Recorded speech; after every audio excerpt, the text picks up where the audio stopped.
Hey guys, welcome to Too Close to Home. Today I wanted to talk about the case of Hannah Clarke and her 3 children. On February 19th, 2020, 3 years ago today, Hannah and her children died at the hands of her husband and their father. Today I wanted to honor them by telling their story, and hopefully as I tell their story, it can reach at least one person and help them recognize signs of domestic violence or controlling behavior. The last time that Hannah spoke with her friend Lou, Hannah said, "He's gonna kill me. I'm serious, Lou. I can see it in his eyes. I don't think he will kill the kids, but I think he's going to kill me." Hannah was probably unaware that in Australia, at least one woman a week is killed by their current or former partner. In America, at least 4 people a day die from intimate partner violence. These are extremely alarming statistics. We do know that just months before Hannah's murder, she didn't even know that she was in an abusive relationship because her husband had never physically hit her before. And I think this is true for so many people because at the heart of Hannah's story and relationship was coercive control. Coercive control is not easy to recognize. It's not one incident or one event. It's a pattern of behaviors used for an individual to gain an unequal power dynamic between them and their partner, to gain control and power in the relationship. And the messed up thing is that they do this by breaking down their partner's self-esteem, autonomy, and ability to think for themselves. Dr. Jane Monkton, a senior lecturer in criminology, recognized a pattern of behavior that occurs in domestic violence homicides. She categorized these patterns of behavior into 8 steps. First step is a history of abusive behavior or stalking. The second step is that the relationship develops quickly into a serious one. The third step is that at the heart of the relationship is coercive control. The fourth step, there's a trigger that threatens the perpetrator's control over the situation or the victim. This can be the loss of a job or the relationship ending itself. The fifth step is a clear indication of escalation in the controlling behavior from the perpetrator to the victim. The sixth step really gives me the creeps. It's when the perpetrator has a change of thinking. So they might say, "Oh, okay, I'm okay with the relationship ending. No big deal. It's time to move on." Or they might start to think about how they can hurt or get revenge on their partner. In step seven, the perpetrator starts planning the attack on the victim. And step 8 is the actual homicide itself. In some cases, they will kill children or any victims that stand in their way. These 8 steps are evident in Hannah's case. Hannah Clarke, with an E, was an amazing, loving, kind, healthy, beautiful person who loved to be outside and be active. She was always working out and she was extremely fit. In fact, at one point in her life, she actually owned a gym and she also placed in a few CrossFit competitions. Everyone always talks about how Hannah was always dancing and singing, even from a young age. And it didn't matter where she was. She could be on the sidewalk or on a stage. And she had this beautiful smile, which is evident in the pictures that we see of her. She talked about wanting to be a police officer and living at the beach. The beach was her happy place. She loved being at the beach. She had a younger brother and 2 loving parents that would do anything for her. At a young age, Hannah wanted to be a mom. And so when she had 3 children later in her life, she was ecstatic. They were the center of her world. The only thing that was important to Hannah in life, really, was her children's happiness. The 3 children were said to be cheeky, loving, and they never said goodnight or goodbye to their grandparents without telling them that they loved them. The eldest child, Aaliyah, was strong and very bright. She had a beautiful smile, and it was clear that she would have gone on to do great things. Leanna, the middle child, was a fashionista. Her grandparents said that there was nobody in the world that changed outfits more than Leanna in one day. And Trey was the youngest, who even at a young age was strong and physically fit. He could pass and throw a football better than kids twice his age. Hannah often took the kids to the gym and they all worked out together. It was super cute. Hannah Clarke, with an E, was an amazing, loving, kind, healthy, beautiful person who loved to be outside and be active. She was always working out and she was extremely fit. In fact, at one point in her life, she actually owned a gym, and she also placed in a few CrossFit competitions. Everyone always talks about how Hannah was always dancing and singing, even from a young age, and it didn't matter where she was. She could be on the sidewalk or on a stage, and she had this beautiful smile, which is evident in the pictures that we see of her. She talked about wanting to be a police officer and living at the beach. The beach was her happy place. She loved being at the beach. She had a younger brother and 2 loving parents that would do anything for her. At a young age, Hannah wanted to be a mom. And so when she had 3 children later in her life, she was ecstatic. They were the center of her world. The only thing that was important to Hannah in life, really, was her children's happiness. The 3 children were said to be cheeky, loving, and they never said goodnight or goodbye to their grandparents without telling them that they loved them. The eldest child, Aaliyah, was strong and very bright. She had a beautiful smile, and it was clear that she would have gone on to do great things. Leanna, the middle child, was a fashionista. Her grandparents said that there was nobody in the world that changed outfits more than Leanna in one day. And Trey was the youngest, who even at a young age was strong and physically fit. He could pass and throw a football better than kids twice his age. Hannah often took the kids to the gym and they all worked out together. It was super cute.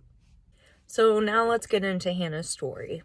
When Hannah was 20 years old, she was working at a gym teaching a children's class. Happy birthday to you. Hawaii. Ready, help me? And one of the dads from the class came up and introduced himself. I'm not exactly sure that's how the interaction went, but I'm guessing.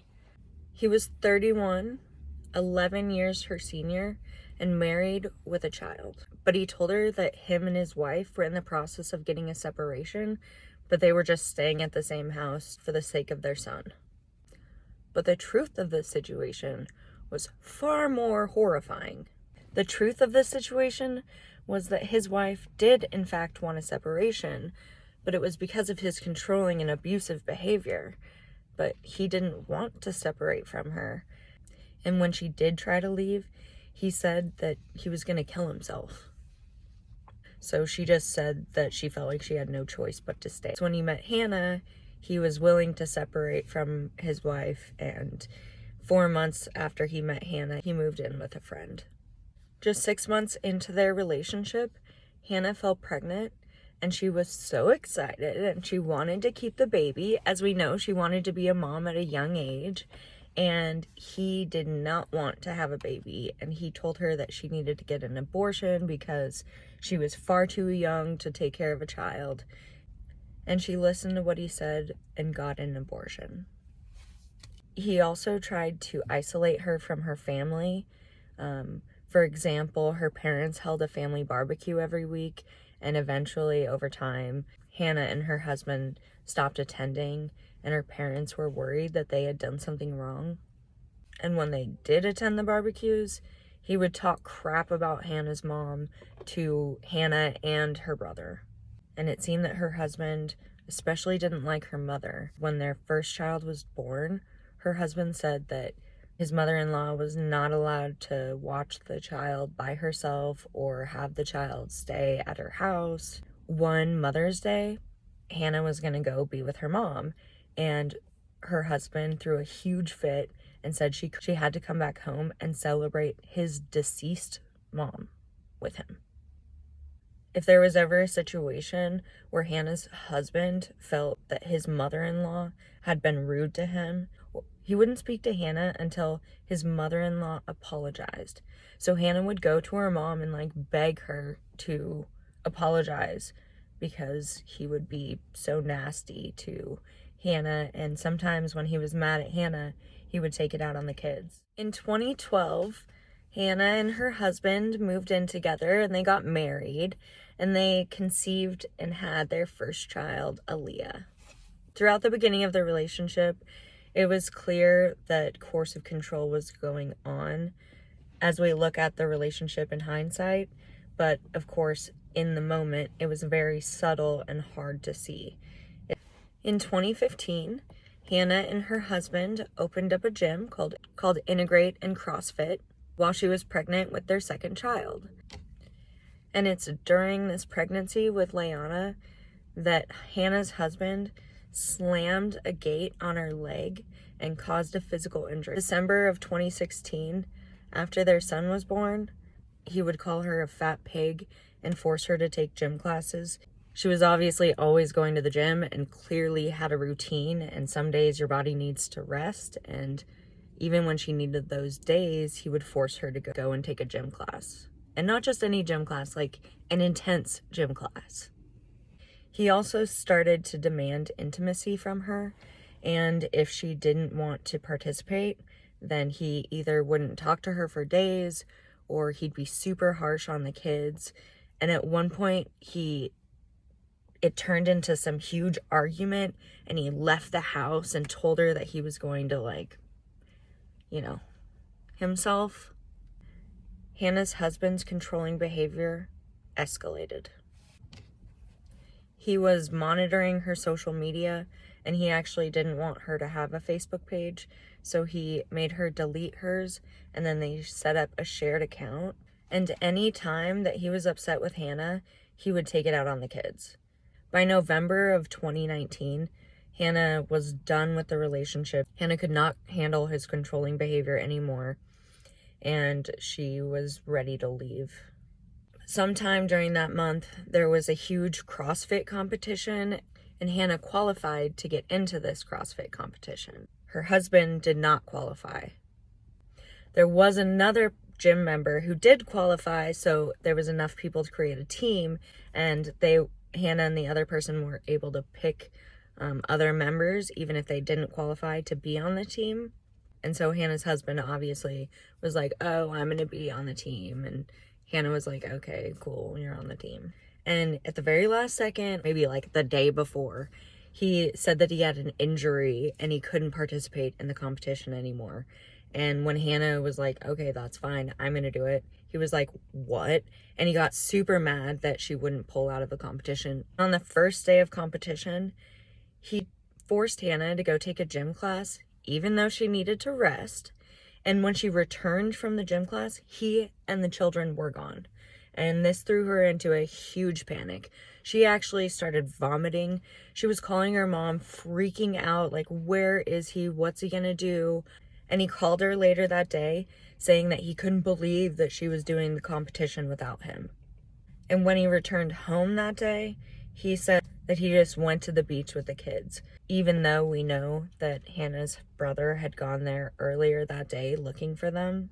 On the final day of the competition, Aaliyah asked Hannah if she could go to the finals, and Hannah was pumped. She's like, yeah, of course you can come, cool.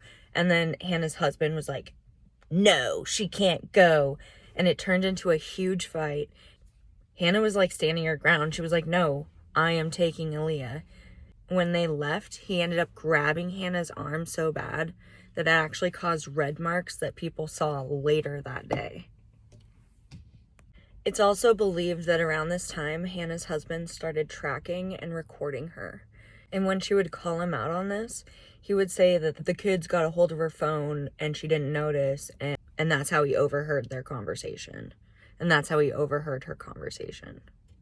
And then he started accusing Hannah of having an affair. One night, she woke up in the middle of the night, and he was looking at her phone, and she was like, "What are you doing?" And he threw the phone across the room and broke the screen and started accusing her of having a relationship with another guy at the gym. By December 5th, she had had enough, and she called a friend who helped her pack up her things, gather the children, and leave the house. They hid Hannah's car, hid her phone because they were sure that because they weren't stupid and knew that he was tracking her and recording her. And the next day, she showed up at her parents' house with the kids. It was only a few months later that they would officially move. Her lame husband didn't take this very well. He didn't take this well at all, actually. He freaked out and went ballistic.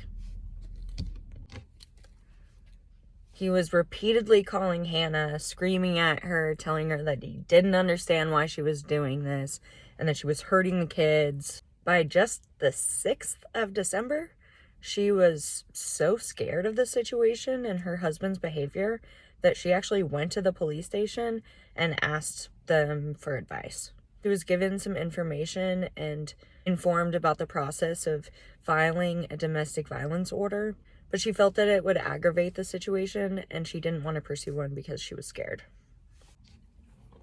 Before her murder, Hannah talked to police officers multiple times through December, January, and February about domestic violence and her situation.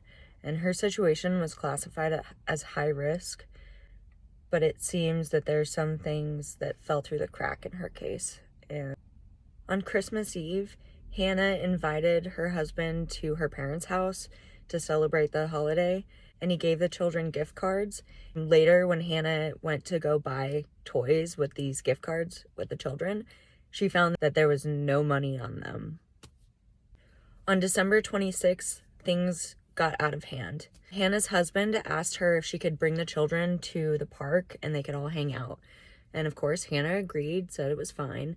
They hung out at the park for a while, and as they were going back to the car and packing up to leave, her husband was helping her bring all of the stuff and her children back to the car. And as they were walking, he asked Hannah if he could have the kids overnight. And she said no, he couldn't. So he proceeded to grab Leanna and run to his car. He threw her in the front seat, hitting her head on the way, and didn't restrain her or put her in any car seat or anything like that, and pulled out, left super quick, and he was screaming at Hannah, "This is your fault. You've caused all of this." People saw this and they waved down police officers who found Hannah, etc. And he took the middle one and just took off with her. Okay. And now he's telling me he won't give her back. Where? The other two are absolutely beside themselves. She's bawling her eyes out. I've been speaking with Constable Kirsten Kent at the Carina station, and we've been in talks of whether or not to get a DVO, but the only reason I didn't is because I was scared that it would antagonise the situation. Without any orders in place, there's not a great deal we can do in relation to the custody of the children. So, being the biological father, he does have a right to the child, and unfortunately, we can't just go and take the child. Even though I'm the biological father of the child, we can't go and just seize the child and give it back to you. I know it's frustrating. I know, it's crazy, it drives us insane too. But we can ask him. But we can at least try and get some sort of civil arrangement back together. I don't object to him actually seeing the kids. What's his name? Rowan. The police told her that there was nothing that they could really do other than ask her husband to return their daughter because she didn't have a domestic violence order in place. They did advise her to go to the police station the next day to obtain one. Hannah listened to them, and the next day she went to the police station. They were walking her through the process of the application for the DVO, and she started to get really scared, and she said she wasn't sure if she wanted to do it because she didn't know what her husband was going to do or how he was going to react. And the police officers actually told her that there was enough evidence that even if she wasn't going to pursue a DVO, they were going to, and that's what ended up happening. And once this DVO was in order, the police were able to go and find her husband and physically return Leanna to Hannah. In January, they had mediation, court appearances, they hired lawyers, and in disputed custody. On January 29th, Hannah received a letter from her husband that seemed to contemplate her or his death. The police were called and they told her that she shouldn't have contact or let the children stay overnight with their father until they went to court. Throughout the entire ordeal, Hannah's husband always claimed to be the victim.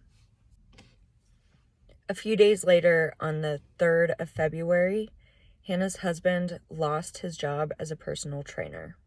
And it was just 3 days later that he would learn that Hannah didn't want him to actually physically see the children until they had court. On the 17th of February, there's CCTV footage of Hannah's husband entering a hardware store where he purchases a gas can, zip ties, and methylated spirits. I don't know what those are, but I'm assuming it's alcohol to accelerate a fire. Then he went to his aunt's house and asked her if he could borrow her car for a few days. The next day, there's footage of him going to a gas station and filling up the gas can, and he actually drove by Hannah's parents' house, but then he drove back to his house and made some phone calls looking for men's support programs. I have to do it. I'm not the one that has the problem, but I guess I'm just doing what I'm told. Okay, you have to do something about it. Well, I just think it's going to put me in a better position. And he called his friends, crying, saying that Hannah had taken everything from him. He didn't have his kids. He was served an eviction notice, and he had no money. Even though there are records that he had paid his rent and was completely up to date on his bills, that evening, Hannah facilitated a FaceTime call with him, and Hannah's parents recalled that he only cried during that FaceTime call. He never actually spoke to the kids. So Hannah said that they could hang up if they wanted to. And when they did, Hannah told her mom that she was very worried about her husband and she was scared that he was going to himself. Even everything he had put her through, Hannah was still caring about her husband. February 19th, horror struck not just the Clarke family, but many witnesses and first responders.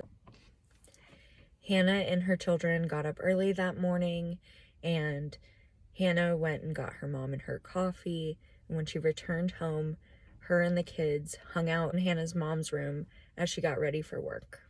At 7:20, Hannah's mom kissed all 4 of them goodbye and told them she loved them for the last time. What Hannah didn't know was that her husband had left his house earlier that morning and was parked just a few houses down from her parents' house. As Hannah and the children were walking out of the door to leave for school, Hannah buckled in Aaliyah right behind the driver's seat. She buckled in Trey in the middle seat and Leanna behind the passenger seat. As she started the car, her ex-husband, he opened the door, jumped in, and told her to drive. Obviously terrified, she did what he said, and she was driving through the neighborhood, but she saw a neighbor washing his car, and she pulled over and yelled, "Call the police. He's gonna kill me. He's poured gasoline on me." We now know that he poured 4.5 liters of gasoline on the floorboard of the front car, on Hannah's body, on the floorboard of the back seat, and on the laps of all 3 children, before throwing the gas can at Aaliyah's feet. As Hannah was screaming to the neighbor for help, he could see that her husband was restraining her from getting out and holding her in a bear hug. The neighbor says that the next thing he knew, the car just erupted into flames.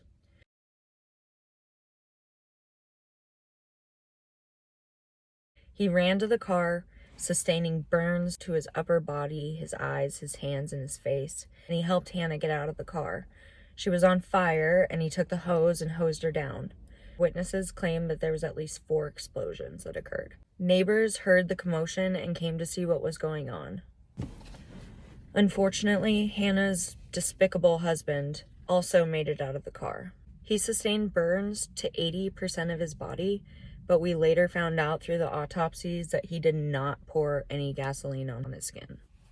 At one point, the car started to roll backwards, and Hannah's husband dove into the front seat and grabbed a knife. And as people were trying to get the kids out and stop the car, he started pacing around the car aggressively, stopping anyone from helping the kids. Eventually, her husband went to the sidewalk grass area and took the knife and stabbed himself in the chest a few times, and fortunately would later pass away from those injuries. First responders arrived really quickly to the scene, but they said that there was no chance of survival for Hannah or the children by the time they got there. Miraculously, Hannah was still alive. She had full thickness burns to 90% of her body, but was able to stand up and give the police a detailed account as to what happened. She told them all the events that led up to the incident, and that when she was yelling for help from the neighbor, her husband had just dropped the lighter. From the point that Hannah got out of the car to the point that she was speaking to the first responders, she was asking about her children. After she finished her account, first responders administered pain medication and transported Hannah to a hospital where she later died that day of multiple organ failure. At 9:53, first responders were able to extinguish the fire and get to the bodies of the children. But once they got to them, they were unrecognizable. We would later find out through the autopsies that Leanna and Trey died from direct thermal effects of inhalation, smoke, and other combustion products. Aaliyah suffered burns to 100% of her body, and while carbon dioxide was present in her blood, it was not enough to have caused her death. Police claim that Hannah's husband couldn't accept the loss of his control over Hannah and the relationship, and he premeditated her death. They concluded that he stabbed himself because once he realized what he had done, he couldn't take the public punishment or criticism for what he had done. So, in the words of the police, he killed himself in a final act of cowardice. And I couldn't agree more. Law enforcement believes that it's possible her husband was trying to get her to drive to a secluded location where he was going to kill her with a knife and burn her body. And it's unclear if the children were going to be victims in this attack. They think that when Hannah pulled over and asked her neighbor for help, this threw off his plan. In the end, Hannah's husband, who, as you may have noticed, doesn't even deserve to be named, will be remembered as a weak, controlling, manipulative, oppressive, and verbally abusive murderer. After Hannah and her children's deaths, her parents have gone on to show incredible strength. They created a foundation called Small Steps for Hannah, where the aim is to halt domestic incidences and the severity of those incidences, and the severity of family and domestic violence in Australia. And HALT stands for Hannah, Aaliyah, Leanna, and Trey.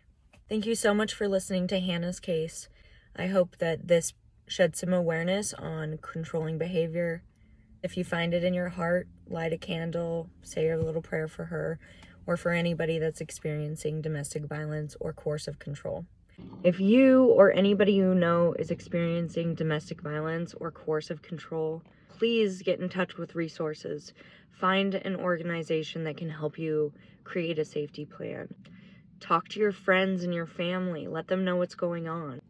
There are supports that can help you. You are not alone, and you don't deserve this. You guys stay safe out there.